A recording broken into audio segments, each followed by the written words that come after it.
ClancyPasta presents Someone is Replacing Things in My House, written by Archives H.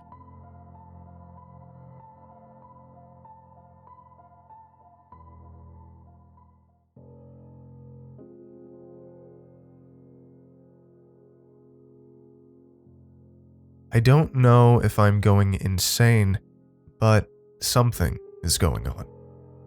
I don't know what, who, and why this is happening to me, but I don't deserve it at all. To be exact, someone is replacing things in my house. It was little things at first, a key, a book, but now it has all gone too far. I think it all started with the painting. I was at an auction, as I usually do, when I saw this exquisite painting out of the corner of my eye. I walked up to it just before the whole auction started, and boy was it amazing up close. It was a painting of a man in a yellow hat, and it was this odd mix between abstract and impressionist. So, I bought it. The auction barely lasted long. For some reason, nobody else seemed to pay any mind to the painting, and I bought it. Guess it was made for me. So I went home, then had one of my well-paid assistants set it up.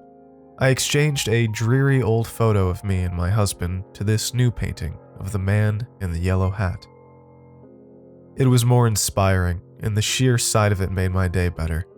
It evoked this sense of calmness, the yellows swirling with the reds. And then, the next day, it changed. It wasn't right. It was wrong, very wrong. It looked almost the same, but now it wasn't right.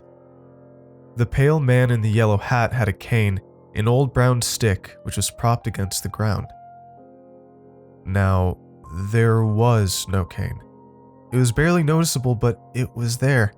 The cane was gone, but almost there, as if it had blended with the rest of the painting. Further, I could swear that the paint used in the image had changed somehow, as if it was a shade too dark. I suddenly realized I'd taken a photo of the painting yesterday, and I quickly found that it looked exactly like the one in front of me. There was no cane in the image, and the paint seemed just as dark as the one in front. So I ignored it. Truthfully, I chose to ignore not because I found it weird, but because I honestly liked the painting better now. So, for the rest of the day, I enjoyed myself. Had fun. The next thing I noticed was that something was wrong with my bed. I woke up in a sweat, confused. It didn't feel right. It wasn't right. Something was wrong with it, and I quickly leapt up to see what was the matter. But still, even as I scoured the room, nothing was wrong, except the bed. It was merely a pinch too hard, like the material had been swapped out whilst I slept. "Chadwick," I called the next day. Chadwick worked for me as a cleaner, and he'd been in my service for a couple years. "Can you check this bed?" Of course. He pressed and prodded it. "What appears to be the matter, ma'am?" "Nothing, it just feels off somehow." "Not to me," he murmured. "Feels just as normal as before." But I swear, something changed. I could just tell something had surely changed. I just didn't know what. I passed the painting on my way to work outside, and instantly I forgot about the whole ordeal, chalking it up to my imagination. The rest of the day passed without any problems, and soon I found myself back at home, asleep. Then, I heard it. The slam of a door closing. I instantly shot myself up, half awake, confused. That couldn't have been real, right? Wrong. I sat still as I heard steps just outside my room, walking in the main hall. I sat still as I heard a whistling, a joyous tune being played as whoever was outside walked and hummed. and then I heard this awful scratching noise, like something being dragged across the wood. I covered my ears in response, the scratching getting louder and louder. It crescendoed, piercing my ears, and I felt like I was about to yell before it stopped. The noise was gone. The whistling, the steps, all gone, as if whatever was outside had vanished into thin air. I didn't see how going outside myself was a good idea, so I called the police, and moments later they arrived knocking on my door. I used an app on my phone to open it, and soon they began searching the place, sweeping up and down. "We found no intruder," the leader explained. "We've been all through this house and we've found nothing." "Are you sure?" I asked, confused. "I heard steps, whistling, and a door slamming shut." "Maybe it's the wind," he explained. "And that tree outside could have made the stepping noise." He gestured to a massive old tree outside, a branch lightly tapping against the window. I guess so. "But what about the door slamming shut? And the scratching?" I questioned. "Ma'am, maybe you dreamt that. You said you were half asleep. The brain can fill in some very disturbing details." "Thank you anyways," I decided. "Better you safe than sorry," joked the officer. "Thanks for the help, I'll be okay now." But I was not okay. As soon as they left, I looked around, a knife in my hand, just in case. But I didn't find any intruder, not even a single print, a hair, nothing to show that anything had changed. I looked up at the painting as I searched. Somehow it didn't seem all that inspiring anymore.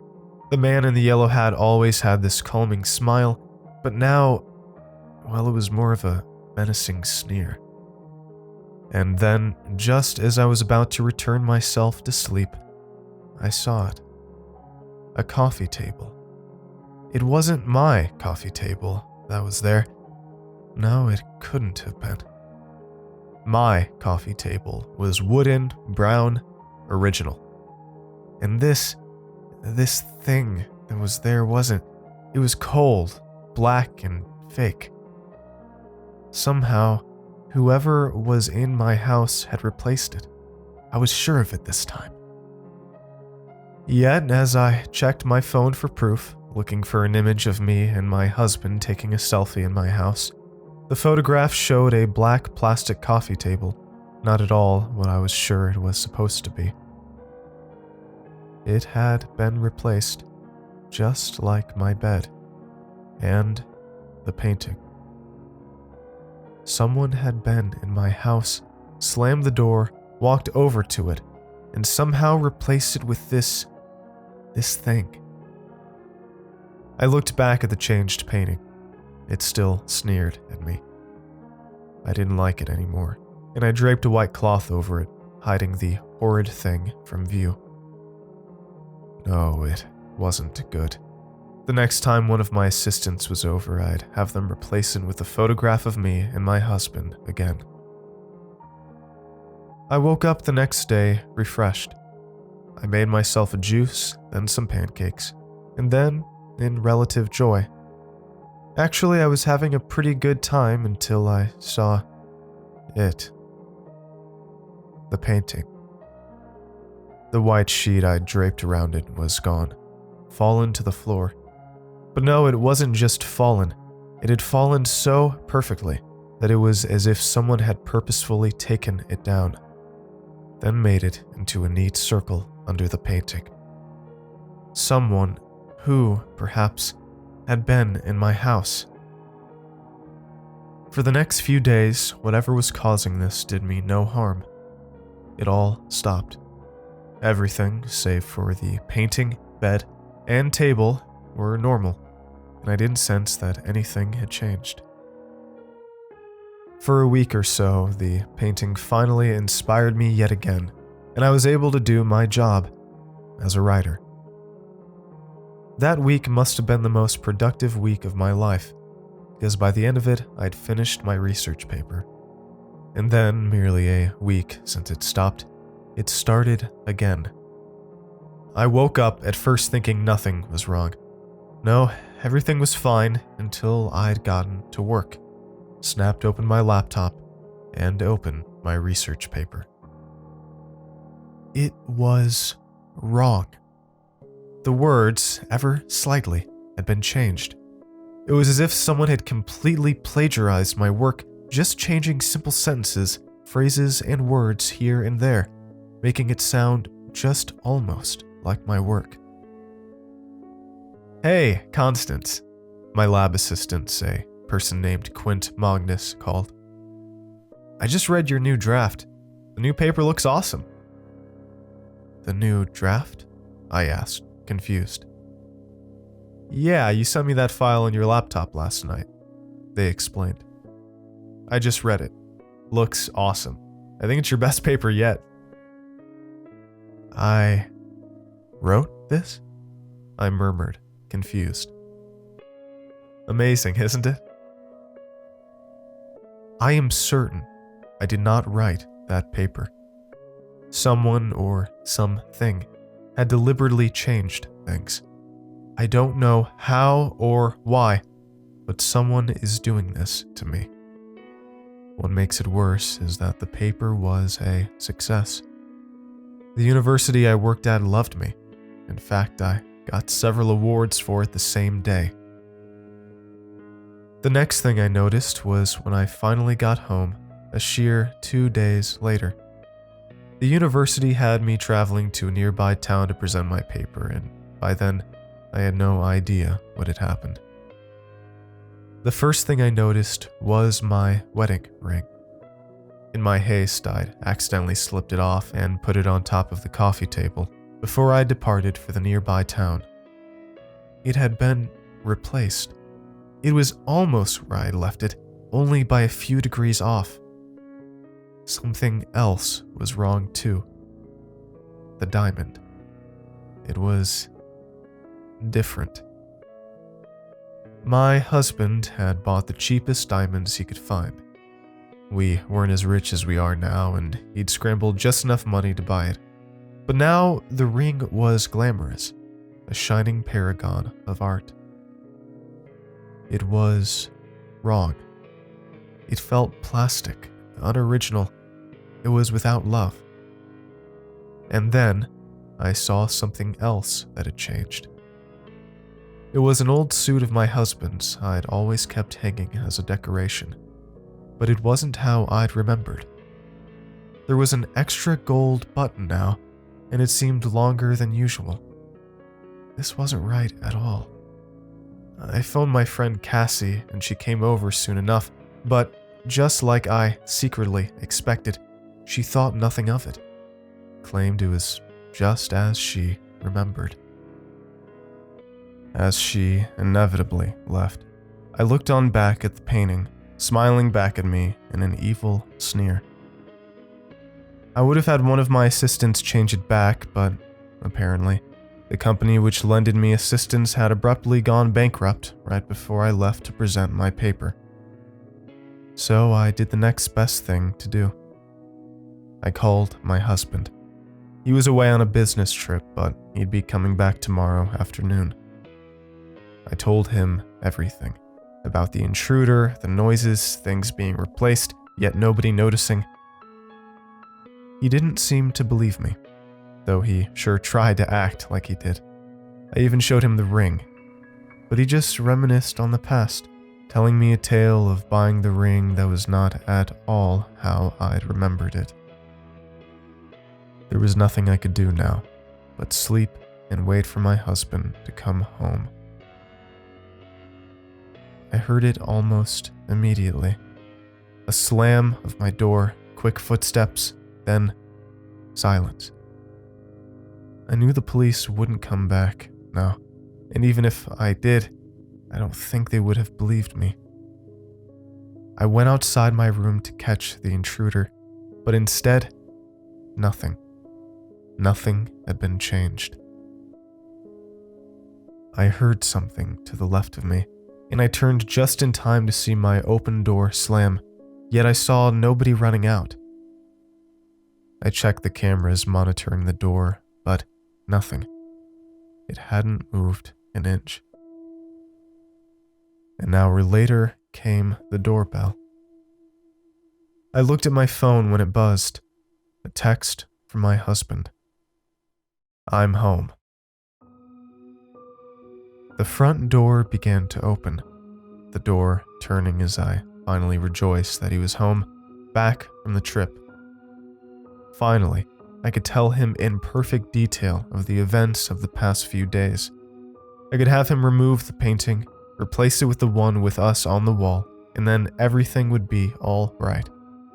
We'd fix things, make it the way before, and everything would be fine. Nothing would be changed anymore. And the door opened, revealing a tall man whom I did not know. "Who are you?" I yelled, the kitchen knife in my hand raised up high. "It's me, your husband," he responded, confused, taking a step back.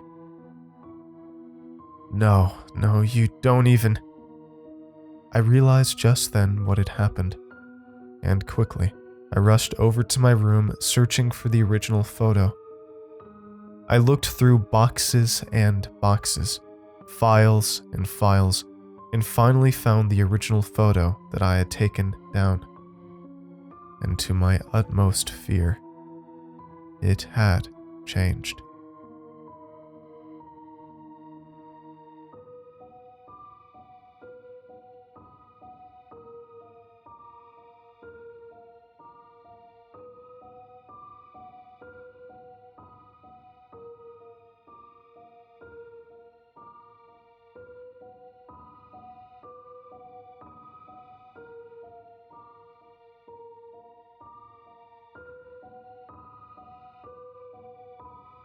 Okay, well, thank you all for listening. I hope you enjoyed, and if you did, I'd really appreciate it if you would click the subscribe button and give this video a like. And in case this is the last upload before Christmas, I just want to wish you all a Merry Christmas, Happy Hanukkah, Happy Holidays all around, and I really hope this year was better than last year for you, and let's all hope that 2022 is even better than this year.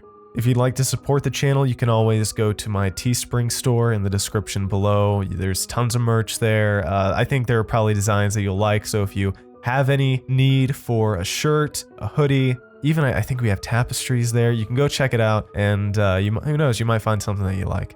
And of course, you could always become a YouTube member, which helps a ton, or supporter on Patreon also helps out immensely. With all that said, thank you so much for listening. Huge thanks to the author Archives H for letting me narrate their tale and share it with you here. The author's links, of course, are in the description below. And without further ado, I hope you all have a great night. Cheers.